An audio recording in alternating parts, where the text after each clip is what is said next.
I am here. I made it, but I'm late. 5 minutes later than I normally start. Sorry about that. Welcome, everybody.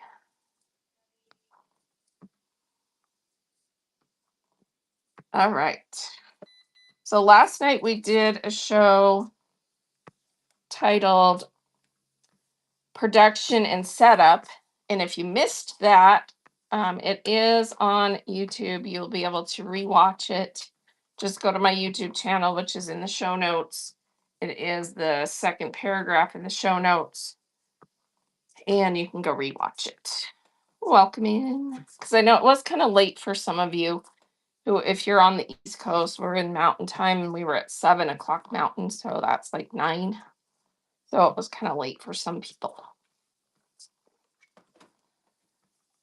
All right. Read the show notes. If you have questions, put them in chat with a question mark. And tell me what's on your mind on Thursday. What's up? Let me get my treadmill up to speed. I'm walking at snail's pace. Nap Time Quilt Co. That's a cute name. Did you change your name or is that your normal name? Because I don't remember that name. Welcome in. Karen Koo is here. All right. So last night's show, we talked about production and setup and everything that you need. And I created a new item to share with you guys. So let me get it imported, because I think I didn't get it put in this show because I saved it for last night, but we can import it. And it is,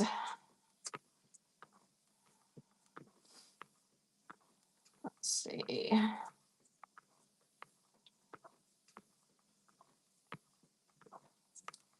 Do you have to use a regular envelope to send the giveaways for that 80 cents, or can you use a small poly mailer as long as it's under the 1 ounce? No, it does have to be a paper envelope because it goes through their machines. So it has to be machinable. And poly mailers are not machinable because they would stick to because they have these things that grab the paper envelopes and put them through a thing. So you have to use a paper envelope. That's one of the rules in that category. And I did create a new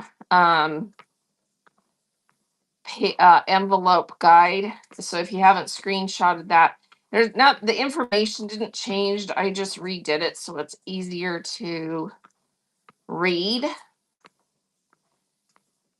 So grab that out of the auction tab because it's a nice update to that document. All right, and I just found this other one. So what not show preparation checklist. I just pinned that. That's the one that I shared last night. So if you haven't seen this one, it's a brand new 2-page and it goes over all the things. It's a checklist for things that you need to do before your show, and then a checklist for what you need to do during the show, and a checklist for what you should be doing after the show. So it's just a nice preparation checklist. So grab that. And that one might evolve. I might change it up a little bit from time to time if I feel like I needed to reword something or add something that should be on there. So it might evolve, especially if they change anything on the app drastically. And then this is the envelope shipping guide that I made new. So it just looks nicer and it's easier to read. So if you haven't snagged that new envelope ship guide, that's it. It looks a lot better. You are welcome. Yeah, and then just get that pre, mid, and post show new guide that I put together. It has just a really nice list of things that you can read through to make sure that you have everything that you should be doing, especially for new sellers. I mean, it's geared for new sellers, but it's, not a bad one for existing sellers too, to just kind of do a mental, okay, did I do all these things? And then the during the show and after the show ones are good for everybody because it's just a reminder of the things you should be doing during your shows and after your shows. So snag that, just take a screenshot, just click the picture of that item, click it again. It brings it up. You can take a screenshot, and it is a 2-pager. So there's 2 pages. It saved it as a PDF, so there's a weird line between one section, but I couldn't fix it, so I'll have to figure out how to fix it later. Because when you save a PDF, it puts it as like 8.5 by 11 pages, but then you can't necessarily fit all of that into a screen on here. So anyway, you're welcome. So I'll do, like I said, I'll update that as needed, or if I feel like I didn't word something the best, I'll try and word it better. All right, what's everybody got going on? Anyone have shows today that you're prepping for? Take a gander at that and set it up so that you can be, make sure you're ready. Let me think. Last night, we also went through a list of a bunch of like tips that I had a bunch of sellers send. So I reached out to everyone that I could find in our category that has sold at least 5,000 items or more. And so in the fabric quilting sewing community, PC has a show tonight, 8:55, magnetic jewelry. Awesome. So, and Truly is doing a Notion show Friday, 6 p.m. Eastern. Notion, like sewing notions. Okay, cool. Truly had a show last night, only sold 3 items, but one buyer stayed the whole time and we had a great time. Yeah, sometimes that happens. And even though you didn't sell very much, you had a nice interaction with someone who will most likely be back, right? You made a friend. So that's cool. So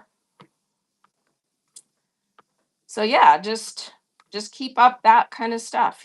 Consistency really just helps. And you do grow your business by being consistent, doing all the things you need to do to get things set up. You do have to do some, really deep thinking about, is what I'm selling, is how I'm presenting it, all those things working, so that if you need to switch something up to make it more successful, you do. Because if what you're doing after a week or two, you're just like, this is not, what can I do to improve it? Am I not selling the right types of things? Do your research and figure out if that's something people are wanting to buy. Maybe the time that you're on is not the greatest for the types of people who buy what you're selling. I don't know. You've got to do some research to really get some things figured out. But it does take time on this app to get found, to grow. So you have to be patient and kind of find your happy place. So, it takes sometimes months to really get into the groove of where you can fit what, you figured out kind of how and what to sell and how it's going to work. It takes time to get that figured out. So be patient with yourself, be patient with the app. and make sure it's a good fit for you and so on. All right. Let's see. Laurie says, I'm trying to get started, but don't have much product yet. And I would say, don't go out and buy a bunch of stuff. Find, everything you possibly already have. Reach out to family, friends, neighbors. Maybe you can get some free stuff to add to what you already have.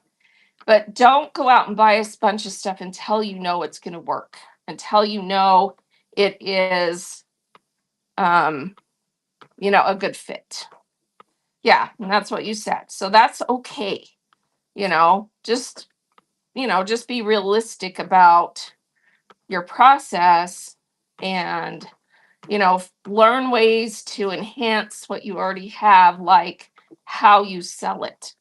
So, one of the things I always tell people is paint the big picture of what you can do with how it can be displayed. Um, paint the picture, actually sell the product. You know, this is this, and you can do this with it, or you can make this out of it, or you can, and show some things. If you're selling something that's a craft item, show what can be made out of it. All those things so that it really sells the product, because you'll have a much better experience than just here's this. Anyone want it? And it's like, if you don't paint a picture of what it can be used for, how it's going to change your life, how you can display it, how you can make something out of it, all that stuff, it's not really selling it, and you're going to struggle to get any of it sold. So really, paint the big picture. Some merchandise is really obvious, and you don't have to work as hard to paint the big picture. If it's a pair of collectible Nikes that everybody wants, that's a whole different story, you know. But you still do have to sell it, by showing the condition and really enhancing. These are so awesome because this. So, really sell your products. Learn how to, put a lot of effort into describing and explaining and sharing about the product. You don't have to get super wordy. You just know the right things to say to describe. Adjectives are your best friend in selling. Tell why, where, what, when about the product. When you bring in new fabrics, do you mix in your stock or run all new stuff? And how often do you rotate through inventory before you put it on sale? I do a mix of things. I like to do curated shows, which is I have a theme.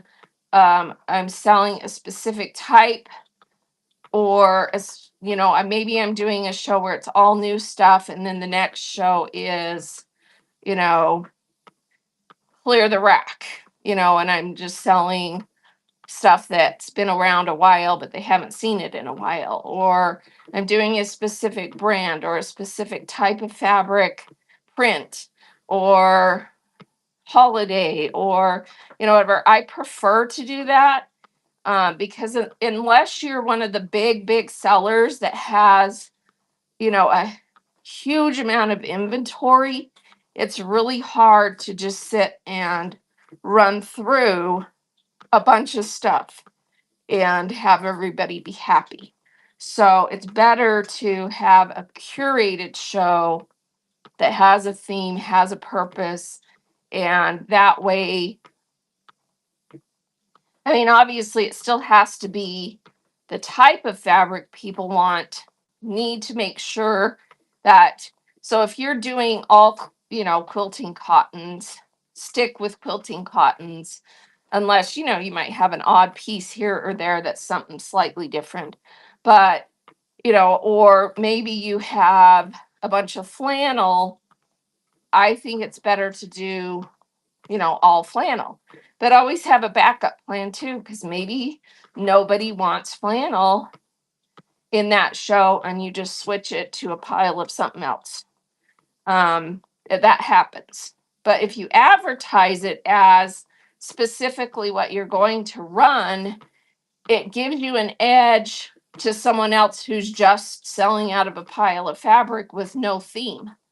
Because then you've got, everyone's like, oh, she's doing farm prints today. Everybody loves those, right? So you have an automatic theme that people are excited to come and look at what you have. So, Truly says, just don't list items at the price that will disappoint you. Yes, that's huge. List at the price you're willing to sell it at, period. When you're new, you don't have a big enough audience most of the times to have anyone get it bid up. And even when you're a more seasoned seller, if it's a bad night, bad day, people just aren't there, you don't have a big enough audience to run things at a low price. So put it at the price you're willing to sell it at. Now, does it have to be a realistic price? Yes, or nobody's going to bid. So it's got to be a fair, realistic price, but the price you're willing to sell it at. And if people want it, if you have nice items, they'll bid. It just doesn't have to be, a dollar start or even a $2 start. The reason dollar starts and $2 starts or low starts are exciting and people like them is because it's just the energy around the possibility of, getting a really good deal. But when you go into the big sellers who do dollar starts, does anything actually ever sell for $1? Every great once in a while, the chat is sleeping and someone snags something for $1. But that's very rare. And it's usually the ugliest piece they had that day. So, it doesn't sell for $1 because it gets bid up. But they have a big enough audience to make that happen. So when you don't have a big enough audience, and my research tells me 30 people is kind of that limit of where you're going to get people bidding against each other. So it's tough to get 30 people in the room when you're new for quite a while. So you should be selling at the reasonable price that you're willing to accept so that you don't get totally screwed. Now, if you have a goal and you have the personality and you have the stock, the inventory that you want to be the number one seller in 6 months, your business model may be, I'm going to do dollar starts from day one. I have a plan. I have it all mapped out. I've done my research and you're going to do that. Then, okay, you're going to lose money for the first 3 months. But that was your business model. That's a different story. Because some people come on the app with the intention of, they're already full time on Whatnot. That was their plan from day one, and they're going to shoot the moon. That makes sense. Okay. So, yeah. Is it better to, let's see, set certain days of the week to do the shows? Is that what you're asking? Certain days? Well, you do it according to what schedule works for you. And, the schedule that you've figured out is working, kind of both. So, start off with a set schedule. And if it's not working, you just feel like, you just aren't getting anybody in there because of the time of day or whatever, switch it up a little bit and see if that helps. So you just have to experiment with it. But honestly, the best time for you to go live is the time that works for you. the time that you have enough time to prep a show, do a show, and ship a show, and that you have the energy and the time with no interruptions. You have to fit it in your life. So it has to make sense, because if you're kicking against a bunch of other things to try and make this work, you're going to be frustrated. You're not going to be your best self in your shows because you're frazzled, So, really, the best time is the time that works for you and that, you have the ability to have the amount of time, that big block of time you need to get it ready, do it, and then also do the follow up and get it shipped. So, decide what that is. And then, after a while, if that's just, usually it will work. Usually it will work if you put enough effort into all the things to make it work, because there are people on this app 24 hours a day. You might not get as many in the middle of the night, but sometimes I go in, if I'm insomniac or something that night, I'll go in and there'll be shows that have, 30, 40 people in them, because you have a more captive audience because there's fewer shows on. Early morning, same thing. And then, the rest of the day is when it's the most crowded, but you have more people, coming on the app. So you just have to decide what works for you and, do some experiments. And if you have a set schedule, but you can have times where you can pop on and do another show, do it, because then you can experiment with other times and, see if there is a better time. So that's kind of a long explanation, but there's no magical one size fits all answer to that, for sure. All right. Let me share. I haven't shared some of these things in a while, so let me go through this little thing I put together that's called the 5 Fs. You should take a screenshot of this and print it at home and hang it up somewhere, because it really is just a really quick reminder of all the things you need to be doing to have consistent growth in helping you get people in your shows and keep them there. So the number one item on that list is have fun. So just pull up this document by tapping the picture and tap it again to make it big. Take a screenshot. So fun, you have to have fun in your shows. It comes through if people can tell that you think this is a drudgery, you're not happy, you aren't passionate about what you're selling. Your shows need to be entertainment. People come to this app and watch shows and sometimes buy instead of what they used to do in their relaxation time.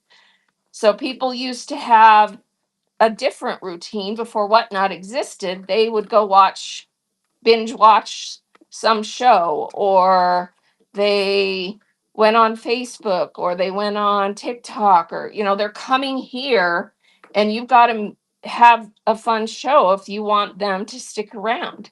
Now, does it have to be a 3-ring circus? No, it just needs to be, what they want to see, the vibe they like, the friendly faces they like.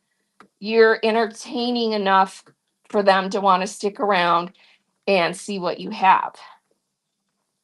So that's huge, right? What can you do to improve your show so that it's something people want to be there to do? This platform is different than every other platform out there, except for the few that are trying to copy it. You don't go to some of the other selling platforms for the same kind of experience. This is as much social interaction and social media as it is buying.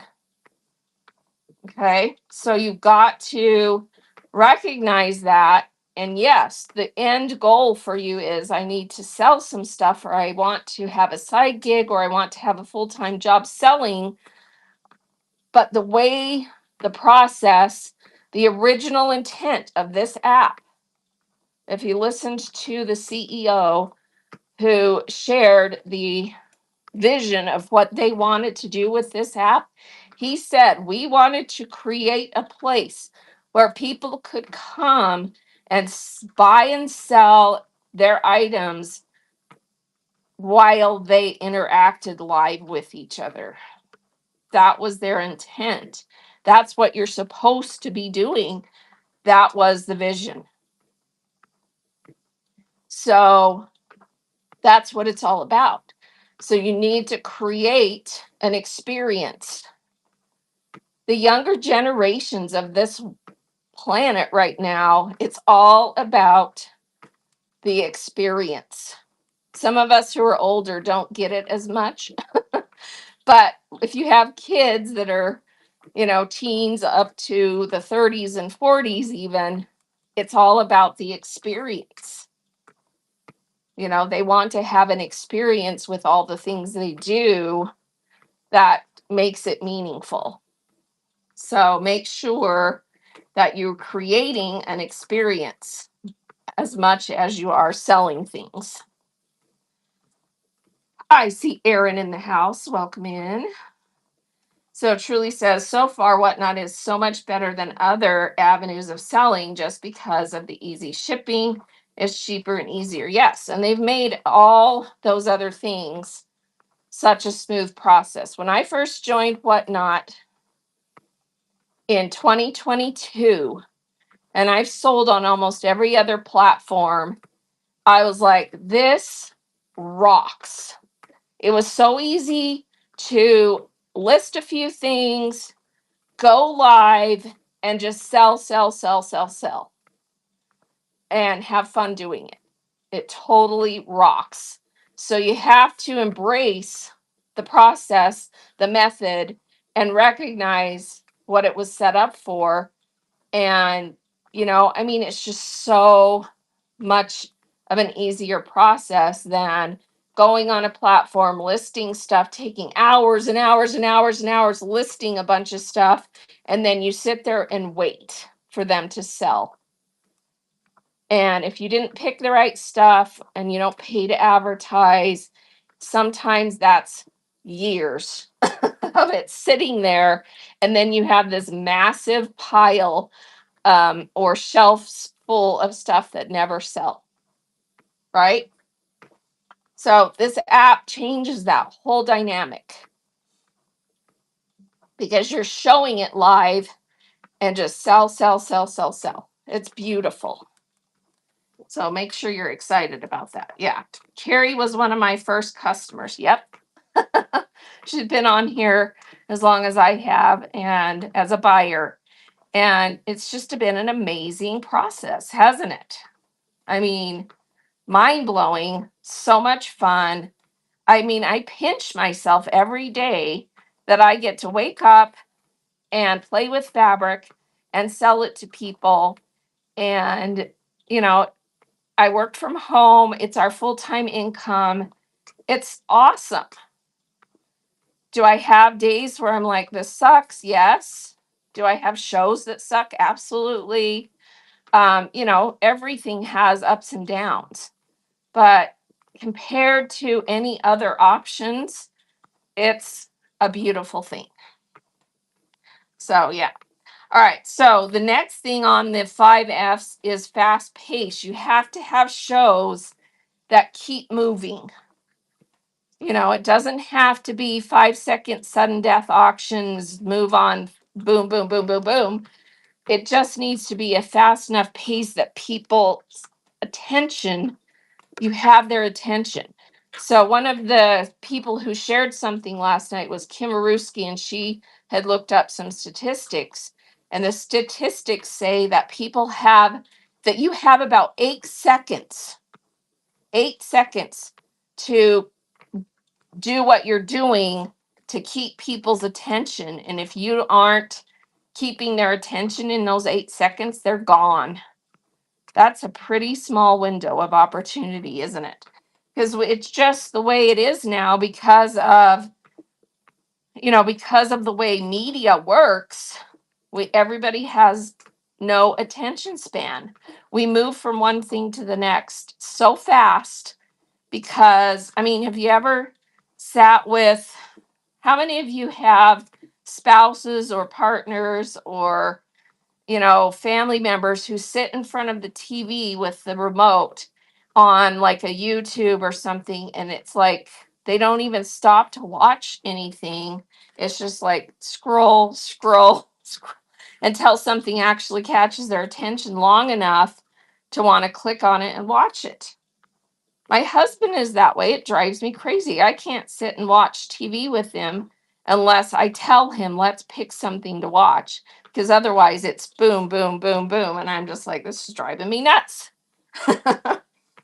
So yeah, exactly. That's why we have no attention span anymore because of how social media works. So if you're doing a show and every 8 seconds it's not moving, people are leaving because you aren't holding their attention. So you've got to keep it moving. You've got to have good stuff. You've got to have, that's the next F, findings. You have to have the right stuff that people want to buy, that this is going to hold their attention. Do you have to have the right stuff for every person on the planet? No. You have to have the right stuff for the people in your category that are things that they like and are trending and that they want to see.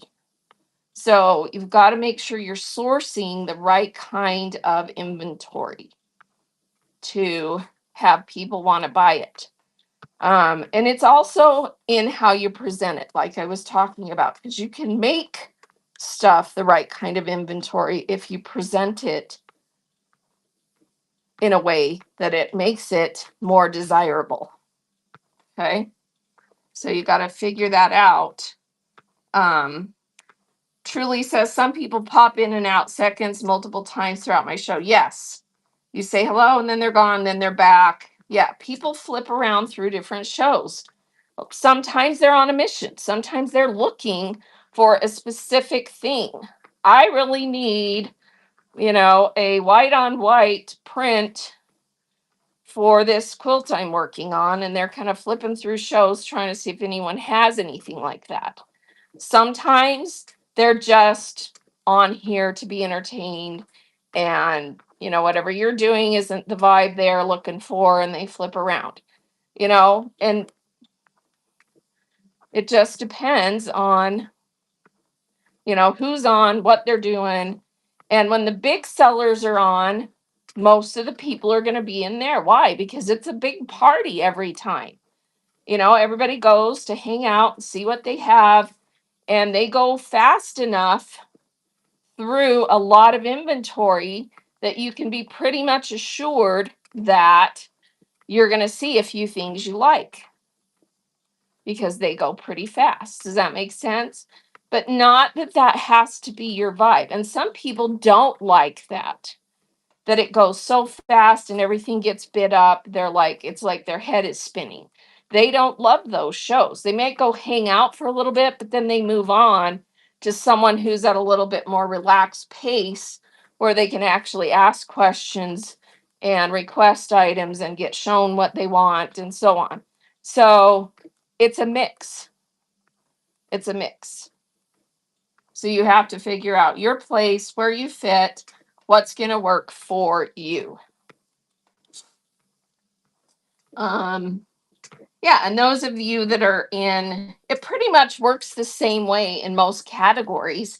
It's just a different category, So you got to figure out, find your place, and consistently improve so that you can grow on the platform. But again, please, please, please write down, what is my goal? What am I trying to achieve here? Why am I here wanting to sell? Write it down and make sure the efforts that you put in to your shows match your goal, and stay focused on that and put the blinders on to everybody else. And don't beat yourself up and compare yourself and think you're a failure because you're not doing this. If you're meeting and matching what you wrote down as what I want to achieve, that's all that matters. Because you're your own person, your own seller, your own business.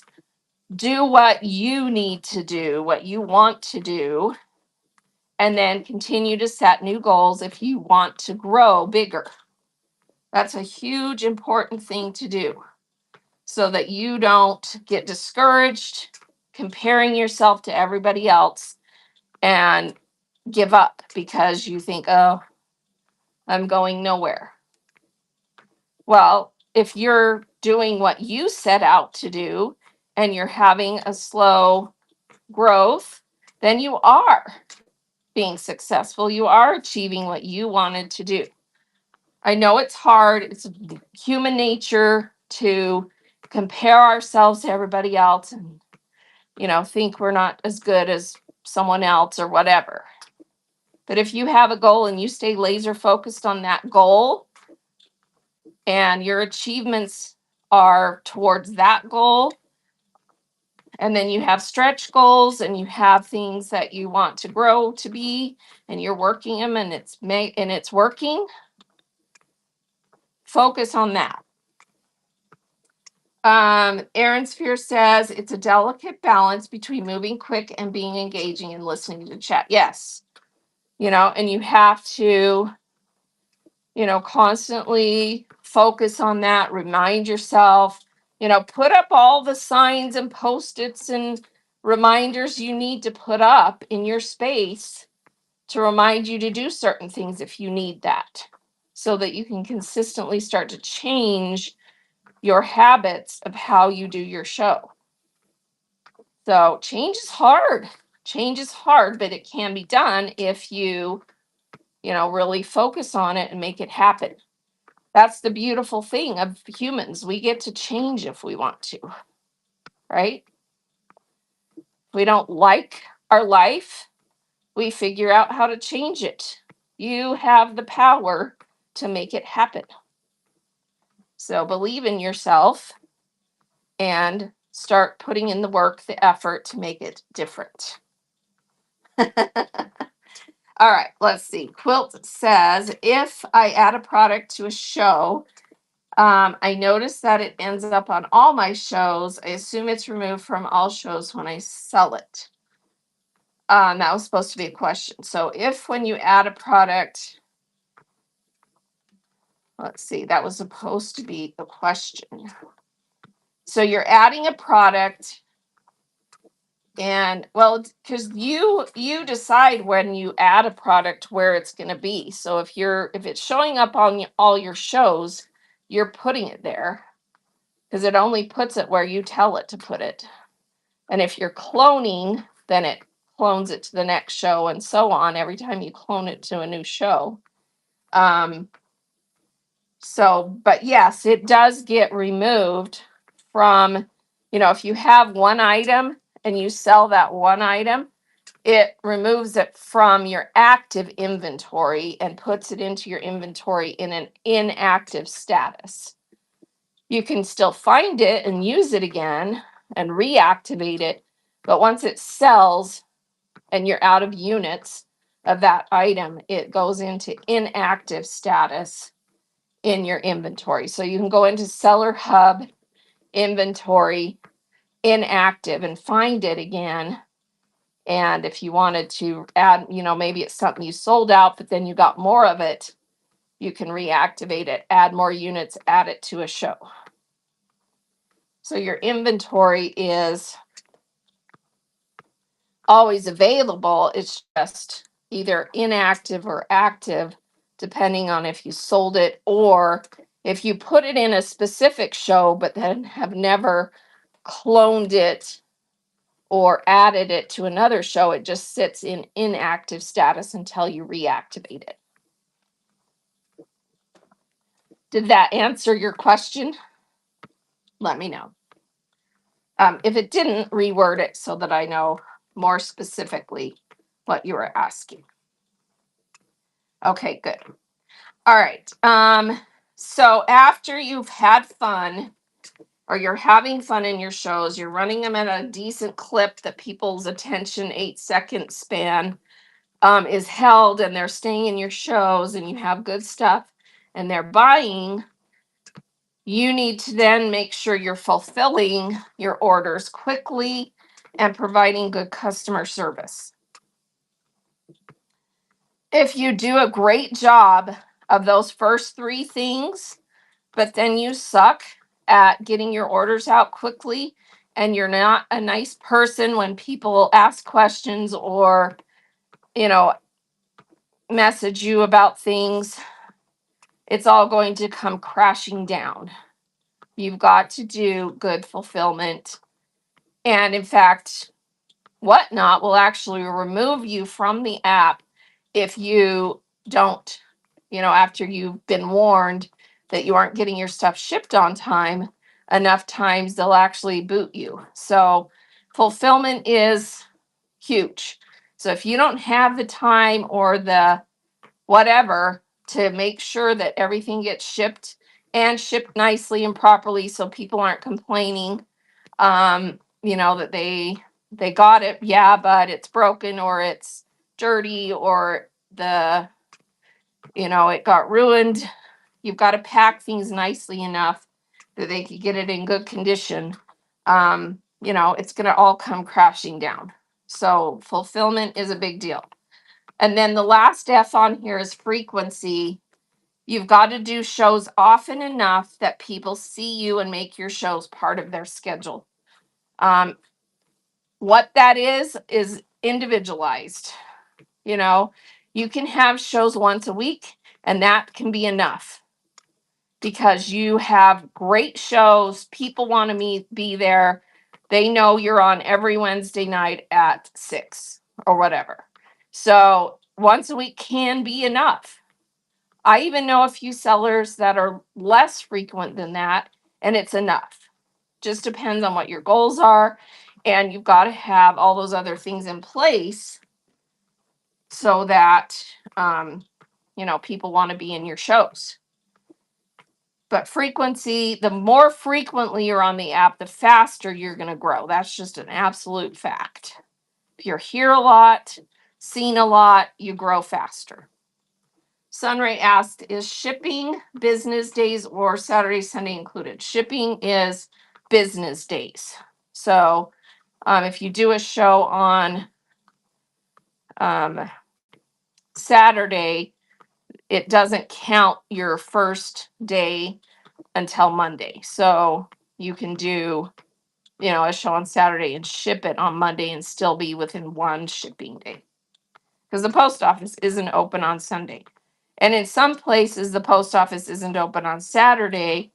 And if you do a show after business hours on Friday, pretty much you have until Monday for it to start counting. Make sure you're using the in-app scanner. Does everyone know what that is and how to use it? The in-app scanner to scan your packages before you drop them off. That is the method they want everybody to start using. If you aren't already doing that, start doing it.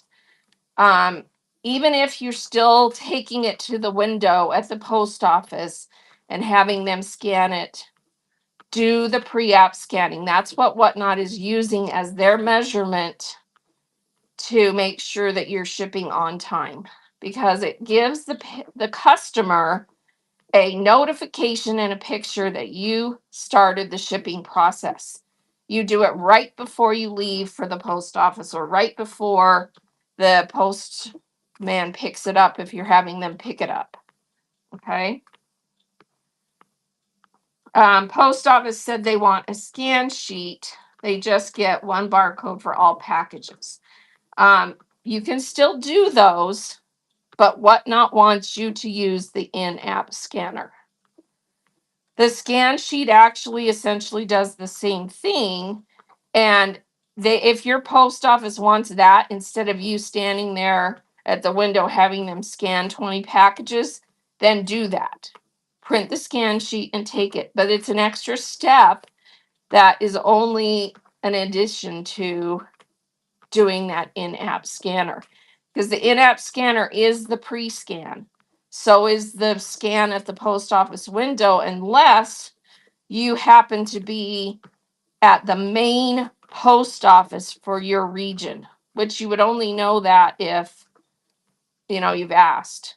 Well, you might know that if you've lived somewhere long enough. But the main post office in your region is where everything goes before it's sent out. And if you're dropping off at the main post office, then their scan is the scan that starts the tracking. Otherwise, it's just a pre-scan to show that they've gotten it. And then the tracking starts once it reaches the regional hub and starts going out. So I always use to make them scan every package and tell the in-app scanner now I can't scan them and drop them off, and I have not had issues so far. Yep.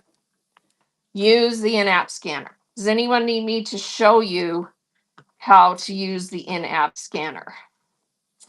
Say yes, and I'll show you really quick. It's super simple. You just go to Seller Hub, do the 3 bars, fulfillment, and then if you have packages that are ready to be scanned, that little thing, the yellow bar comes up at the bottom of your screen, and you click it and you start scanning the packages. So super simple. Use it. If you still want to do the scan sheet and have them scan it, go for it. But it's not going to make much of a difference, like I said, unless you are at the, main hub regional post office. So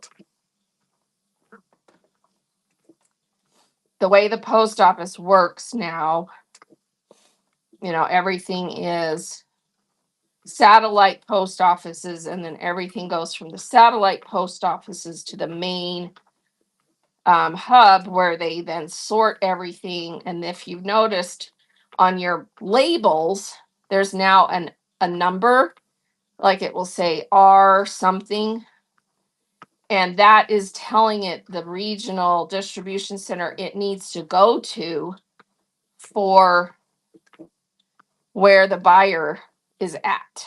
So whatever region it needs to head to, they sort them that way, and they go on to different trucks and planes and whatever at some point to get sent out. So yeah. All right, I didn't see anyone say they need me to show that. Let me know if you need me to show anything like that. All right, let me check and make sure I don't have any questions that I missed. Let's see. Do you organize your items in a certain order in each show?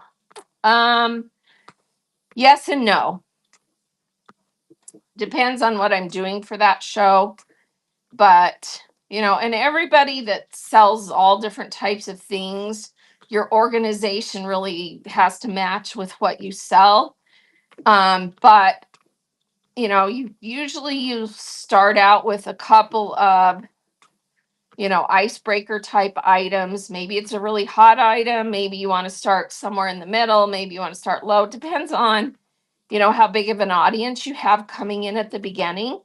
If you have a pretty decent audience at the beginning, start with something great and then just keep it going. If you need to get warmed up, do a giveaway. Maybe you run something for a little bit longer to kind of break the ice. Just figure out what works for you. But the order just depends on how your, what your goal is for that show. Decide if you want to start with smaller pieces, bigger pieces. If you curated the show to be all bigger pieces, you decide what you want it to be. But then if you pre-measured everything, then yes, you would want to have it organized in, stacks of, okay, these are all my fat quarters, these are all my half yards, these are all my yards, these are all my, and it wouldn't be a bad idea to have them all organized that way. It makes the show run a lot smoother because, you can just pick from your piles. So decide what works. Okay, let me go back in here and make sure I didn't miss anything. All right, so if you're joining, make sure you read the show notes and welcome in. And I have a couple of new documents that we're sharing. So if you didn't see those, ask and I'll pin them again. Laurie said my first show only had 9 items. Should I wait till I have more items ready? I would say, as a general rule, you want to have a minimum of 20 to 30 items because that will give you enough inventory to rotate through about a 2 to 3 hour show, running 20 to 30 items every hour. Because it is going to be hard to get very far if you only have 9 items because you don't have enough to show to keep people's attention. So you've got to have, that's kind of a bare minimum for a 1 hour show, 20 to 30 items. And then, when you're new, the people that are in your show the first hour are going to be different than the people who came in later, and you can rerun through the same stuff. But yeah, you probably want to have 20 to 30 minimum. And yes, most of us are going to have a good Rusty Hinge is saying always 100. So yeah, you've got to have a good amount of inventory to rotate through. And you will rotate through it because, the first time you show something, if no one buys it, an hour later, you can re-show it, different people in the show. And here's the hilarious part. You might have some of the same people in the show, but then if someone who was new in the show bids on it, suddenly the people that were there all along might also bid on it. It's kind of funny that way.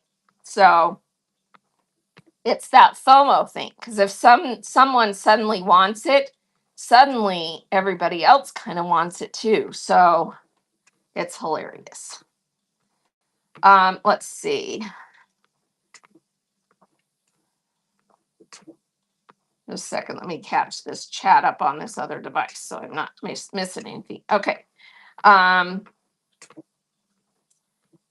Do you recommend showing your faces for fabric shows? So the Quilt Archive, it just depends on you. I didn't start out showing my face, and then I ended up showing my face because I just felt the thing that showing your face does is it makes it so that you have a more personal connection with your audience. But a lot of fabric sellers don't show their face. They're just focused on the fabric. And if you have a bright enough personality to keep talking and going through things and making it fun, you don't have to ever show your face. You can still be successful. A lot of the sellers show their face the whole time. I usually do most of the time. Some of the bigger sellers flip back and forth. But it does make a more personable connection. That's just a fact. If people see you and get to learn to know you and what the face is behind that voice, it just makes more of a connection. But it doesn't have to be. You decide what works for you. Because some people just can't do it. They're too self-conscious, they're too shy. They can sit and run a show and talk and show things, but that fear factor of going on camera, they just can't do it. They get too anxious or whatever. So you decide what works for you and, make it work. So that you don't have to show it. That's not a requirement, nor is it going to necessarily equate to, you know, more success. Although, like I said, they have shown that people enjoy that connection, that personal connection, and you will usually get, a bigger, better audience eventually if you are willing to sometimes or always show your face. So you just decide. Rusty Hinge says, I typically don't try to rerun items unless it's asked for, but I will rerun it in my next show. Yeah, and that's fine because you can have a strategy of, if you didn't want it the first time I showed it, we'll save it for another day. And that's fine. If you're selling in a method where it's out of view once you've shown it, but if you keep it in view, people might ask for it and you might sell it. So you have to decide what the strategy is for that. And I will tell you, if you aren't going to show your face, that's fine, but back up a little bit so that you have a periphery view of some of the things you're going to sell that are coming up, or some of the things that you ran but didn't sell, so that you have an opportunity for people to request items, even if you don't have them listed, because you want that. And it entices people. If they can see on the periphery some of the stuff coming up, they'll stick around because they see something in that, shelf or that pile that they want to see. But if you are just so focused on just one little area and there's nothing else to see and you don't have a lot of stuff pre-listed, you're going to have a hard time keeping an audience. I'll be frank with you about that. People need to see what's coming up. They need something, some reason that they want to stay in your show. So if you are selling in a method where they just see your one little area, back up a little bit so they can see a little bit more, so they can see what's coming up. Yeah, or run fast. Hey, like it, Swipe It is in the room. Good morning, Colbert. How are you? So yeah, because you've got to have something to entice them to want to stay. And if you're just showing one piece of or one item at a time and you're not going super fast, that's that squirrel thing, that 8-second thing, they're going to be gone because there's nothing to hold their attention and want them to stay. So you've got to have some reasons that they want to stick around. And that could be that you pre-listed stuff and they can see some stuff coming up and can request it. Or it could be they can see that stack or that shelf or whatever you sell and they see some things they want to be there for. That makes sense? All right.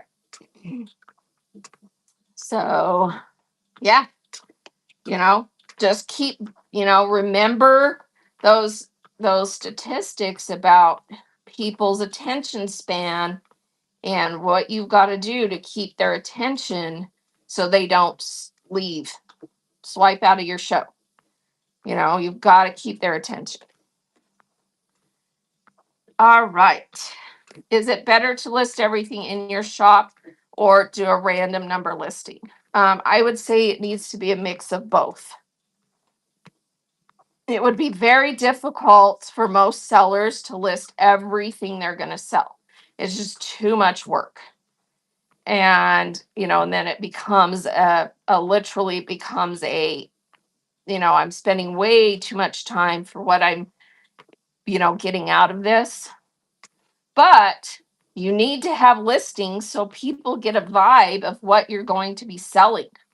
Oh, thank you, Phil Tripp.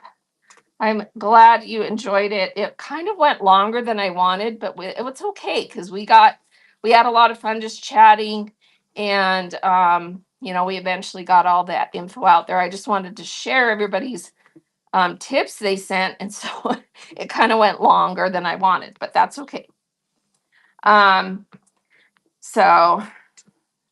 well, thank you. So yeah, I think a mix. You need to have a mix. So have some things pre-listed in your shop and in your auctions and in your buy it now so that people see what kind of stuff you have, and that brings them into the show. And then you can also do random pulls for additional items that weren't necessarily pre-listed. Especially when you're new, you've got to show people what you have for them to even have a reason to want to come in the first place. So you've got to have some listings to show. And then it's a little less important once you've got a huge audience, but still listings are important because everybody's new to the app at one point. And you always want to be attracting new buyers. And if you don't have anything listed, even if you have a huge audience, they can't tell before the show what you're all about. They might not ever come. So you've got to have a reason for them to want to come. There's lots of things that can bring people in. A good thumbnail, a good title with a good description of what you're going to be selling that maybe includes, a pricing strategy, and then listings. They open your show before you ever go live. They see some of the stuff you're going to be selling. They get excited. They bookmark. They make sure they're there. So you've got to have reasons for people to want to come to your show. Colbert says, I like listing higher value items that can be run by request. My random pulls are the lower starts. And I would say that's pretty common thought process because you list the higher value, more demand, ooh, look at this hot item, because you want people to see that item and want to come to your show and maybe even pre-bid on that item, right? And then, then the lower cost, more average items, you're just running those fast, random pool, right? Love it. Yep. So, yeah, you're so welcome, Laurie. So welcome. All right. I have about 7 more minutes that I can stay on, and then I would need to get going for the day. So, I had to do a little bit shorter show because I have a show earlier today than normal. And I got this show started a few minutes late because my alarm did not go off, or possibly I shut it off and don't remember. That is always possible. Because I woke up and I was like, oh, I'm supposed to be on my treadmill in like 10 minutes. So I had to delay it for 5 minutes and hurry and get clothes on and brush my teeth, because I'm one of those people that if I don't brush my teeth first thing in the morning, it's going to be a really bad day. I have a mouth phobia. So there you go. Now you know a little bit more about me than you wanted to know. If people do a search with specific words and you have that item in your shop, but you're not active in a show, will what not show your item? Yes, it will show it, and they'll be able to tell whether it's an item that will be available in an upcoming auction, or if you set it as a buy it now item in your main profile shop, available 24/7, then they can just buy it right then if they want it. So it depends on how you set the listing. So when you create a listing, pay attention to all the little settings. If you set it as an auction item, it will only be available during a live show, whatever show you put it in. If you put it as a buy it now item, it could possibly be available only during live shows as a buy it now item. Or if you turn the little thing that says reserve for live, if it's turned to gray off, then it means it will also be available 24/7 for purchase on your marketplace. So pay attention to that little swipe button on reserve for live, because if you have it turned to green, reserve for live, it will only be available during live shows as a buy it now item. If you have that turned off, it will also be available in your marketplace and in any shows that you put it in. Colbert just sold 2 items out of the marketplace. That was awesome. I had seriously just listed them. That's awesome. Very good. Are hashtags required? No. This platform doesn't use hashtags. Just make sure you have a good title. So your title, first words need to be the most important words, but it will search all words in the listing. But obviously put what it exactly is, brand, what it is, shirt, pants, fabric, whatever it is, put that first, and then, make sure your title tells how much of it is. That's another thing. A lot of people forget sometimes to put, so in like the fabric community, if you want a listing that can be sold in a buy it now setting, you've got to be pretty descriptive or people aren't going to buy it because you didn't tell them what size of a piece it is, what condition it is, put all that in there. So put on your buyer hat. Would I buy this based on the information they put in this listing or not? And if the answer is no, then you obviously need more information, more pictures in your listing if you want it to sell as a buy it now item. Auction items, you don't have to have as much information because you're going to be showing them live and describing them live, and the people will get all that information as you show it. But a buy it now listing needs to be a good quality listing so that people are willing to buy it without seeing it. So that's, not that you don't sometimes show your buy it now items, you do, but you still want it to be something people will just buy without you having to show it, if that opportunity is there. So there you go. And awesome to Colbert for selling a couple things out of your marketplace. All right. 2 more minutes. Any other questions? Anything you want? Please read the show notes. And of course, we just got a raid from Jess Vintage Fabric. Thank you so much for the raid. Let me pull up your profile. Here is Jess Vintage Fabric. I'm already following you. This is our lovely friend Jess, and she has a 5-star review. She has sold 16,000 items and less than a 1-day shipping time. She's rocking it. Her next show is tomorrow morning, 7 a.m., doing junk journal kits. Your kits are so cute. So cute. So if you're a junk journaler, you definitely want to be in her show tomorrow morning because she curated some kits that are so stinking cute. And you changed up your name. I love it. And I love your thumbnails. Super cute. All right. Because Jessica was Jessica AMB. She's now Jess Vintage Fabric. So that's her vibe. Her picture makes her look like Anne of Green Gables. It's so adorable. And yeah, let's make sure you're following her and bookmarking those upcoming shows. Well, I love that vibe. So, there's a group of us that are like, we love fabric, all types. But if you give me some vintage stuff, my heart is pitter patting. I like the old, beautiful, has some character kind of stuff, right? Yeah. Vintage linens. Oh, my heart.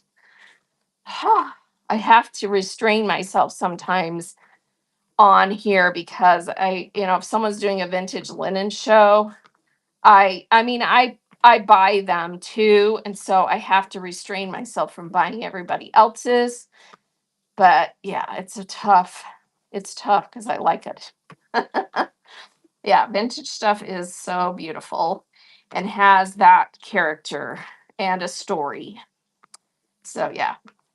All right, enough of that. You're like that with beads too. Yeah. So there's some of us who just like the old stuff a little bit better. Not that I again don't love the new stuff because there's some of the new stuff that I'm just like, oh, this is so amazing. But yeah. All right, I do need to go. So let's go find someone to raid. And you guys have an amazing day. And when doing a video, do you do it from the video tab or through your camera video tab? Like adding a video to your thumbnail or to a product? Trying to remember if it lets you take a video. I always take the video first and then add it. So I think that's the norm because you want to be able to edit it and fix it up and make it look better before you put it on something. But I can't remember if it actually turns on your camera video. I think it does. So you could technically take the video, but I do it the other way because then I have a chance to edit it, make it look nicer. And the videos I use are usually TikTok videos because I like using TikTok because you can easily add titles, enhancements, music right to the video in TikTok, and then it downloads it and you can use it in other social media platforms as well as a video on your thumbnails. So I hope that answers that. All right. Make sure you, excuse me, make sure you read my show notes. Take a screenshot if you want to remember my YouTube address and all those starred bullets that have all the official places where you can go to get help. Don't freak out. I'm here every Tuesday and Thursday morning if you want to come back and get some more content that I have available.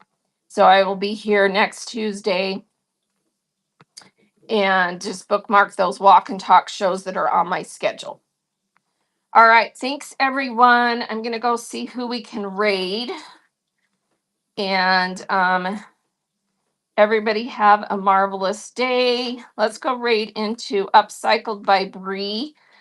She's a bigger seller in the vintage category, a good person to watch to get some good ideas of how to run a show. She's a personality as well as she curates really awesome stuff, and the way she presents it and sells it, she does a great job. So here we go, running over to Upcycled by Bree. Have a marvelous day.